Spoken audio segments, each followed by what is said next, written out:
તો રાજ્યના 15 તાલુકાઓમાં કમોસમી વરસાદ ખાબક્યો છે। દાહોદના ફતેપુરામાં 1 ઇંચ જેટલો વરસાદ વરસ્યો તો ઝાલોદ અને સુખસરમાં અડધા ઇંચ જેટલો વરસાદ પડ્યો। મહીસાગર, સંતરામપુર, લીંબડી અને ધારીમાં વરસાદી કહેર જોવા મળી રહ્યો છે। કમોસમી વરસાદને લીધે પાકમાં મોટું નુકસાન થયું છે। ખેડૂતોને વધુ નુકસાનની પણ ભીતિ થઈ રહી છે। તો કચ્છમાં ભુજ અને અંજારના ગ્રામ્ય વિસ્તારમાં ઉનાળામાં વરસાદ, અંજારના હીરાપરમાં કમોસમી વરસાદ વરસ્યો। ભુજના મોડસર, મુખાણા સહિતના વિસ્તારમાં વરસાદ છે। ભારે પવનની સાથે વરસાદથી વાતાવરણમાં ઠંડક પ્રસરી છે। કેટલાક સ્થળે કરા પણ પડ્યા છે।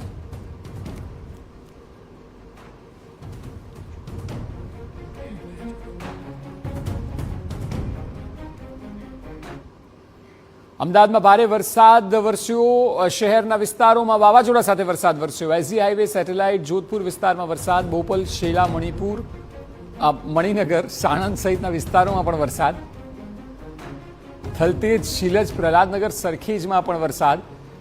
ભારે પવનથી શહેરના અનેક વિસ્તારોમાં વૃક્ષ પણ ધરાશાયી થયા છે। સિંધુ ભવન, પ્રહલાદનગર વિસ્તારમાં પવનથી વૃક્ષ ધરાશાયી થયો।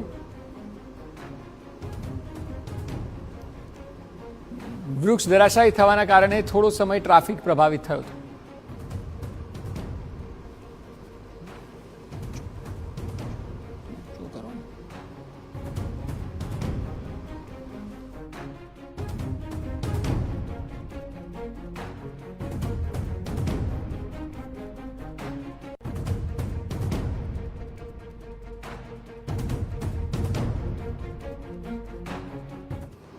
અમદાવાદમાં ભર ઉનાળે ભૂવો પડવાનો સિલસિલો ચાલુ થઈ ગયો છે। વટવામાં બાઇક ચાલક ભૂવામાં પડ્યો। ભારે જહેમત બાદ ફાયરની ટીમે બાઇક ચાલકનું રેસ્ક્યુ કર્યું।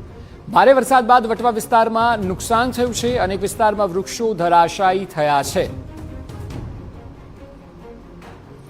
તો આપ જુઓ, જે શહેરમાં અનેક વર્ષોથી ખોબલે ને ખોબલે મત મળે છે અને એક ધારું શાસન છે ભારતીય જનતા પાર્ટીનું, એ શહેરમાં એટલે ગુજરાતનું સૌથી પ્રીમિયમ સિટી અમદાવાદ માનવામાં આવે છે, ત્યાં થોડો વરસાદ પડ્યો અને ભૂવો પડી ગયો। એક વ્યક્તિ નીચે ભૂવામાં પડેલો દેખાય છે। જો તેનો જીવ ગયો હોત તો જવાબદાર કોણ હોત? આ એટલા માટે કારણ કે આ તો ચોમાસું પણ નથી।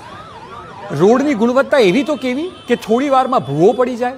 થોડો વરસાદ પડ્યો નથી કે રોડ બેસવાના ચાલુ થઈ જાય। આ રોડની ગુણવત્તા, રોડ બનાવવામાં ગફલત થઈ જ હોય તે વાતમાં કોઈ બેમત નથી। નહીં તો આ પ્રકારના દ્રશ્યો આ સિઝનમાં તો ન જ જોવા મળે।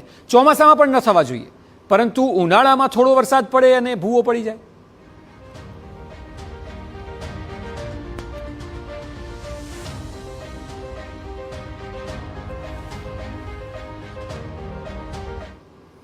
અમદાવાદમાં કમોસમી વરસાદે શહેરીજનોની ચિંતા વધારી છે। નિકોલમાં કમોસમી વરસાદે ખોલી મહાનગરપાલિકાની પોલ।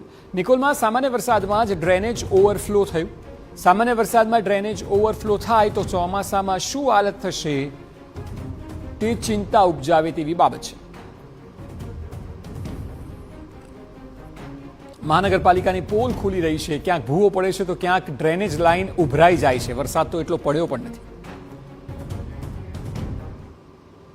અરવલ્લીમાં મોડાસામાં ભારે પવન ફૂંકાયો। બસ પોર્ટની રેલિંગ ગ્રીલ ધરાશાયી થઈ। 1 વર્ષ પહેલા જ થયું હતું લોકાર્પણ। ભારે પવન ફૂંકાતા બસ પોર્ટની રેલિંગ ગ્રીલ તૂટી પડી છે।